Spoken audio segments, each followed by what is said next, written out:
Look, on the subject of big games, Fiji now the next day, Ian, becomes the next big game because they have to go and see it through and get the job done. And look, as we've been saying throughout this, it is brutally hard to get out of your pool. You have to finish top really to be guaranteed getting through.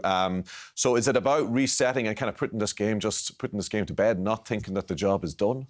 Yeah, job isn't done. I'm sure there'll be a couple of changes, but Fiji, their players are training a lot more with Fiji Drua in the Super Rugby, and I think myself and Fiona were talking, beforehand that they are a bit more structured than what previous Fijian teams are like, but they're very, very dangerous. But if Ireland can play a controlled, measured game like they displayed today, they should be okay. But Fiji, in some ways, a bit like Australia, can just be so dangerous off turnover, but the job certainly is not finished, not over. And it's kind of like what we spoke about last week. This is where management will have to step in now, and that decision making about who's going to fit in there, because they are going to have to rest a few of the big guys because there's 2 definite games after, and it's trying to get that balance of getting guys rest but also having the continuity to win a game as well. Positively, I think it's something like 27 maybe of the 30 have gotten game time in the first 2 games. Yeah.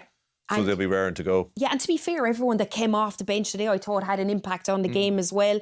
Everyone came on, done their role. I mean, we saw Jack Oliver come on right at the end and kick that ball over the bar. We see what a great boot he has as well. He came on at scrum half. So I think, they're going to be buzzing. There's guys that mightn't have even been on at 22 or on at 23 that will make the match day squad. So they have to be able to step up and have that match fitness for that big game. And that just creates a whole sense of positivity around the whole squad. Everybody's getting game time. And then, of course, coming off the Six Nations, having that bit of downtime, getting up and running now, you'd imagine it'll be a pretty happy place to be around that camp. Everything is about momentum whenever it's a condensed championship like this. And even players getting on 5, 6, 7, 8, 9 minutes, whatever it may be, they still feel part of that team victory, which is important. Some guys mightn't have had as much time maybe during the Six Nations. So for them to get onto the field, feel like that they've been part of it and put their case forward. Indeed. Thanks, folks.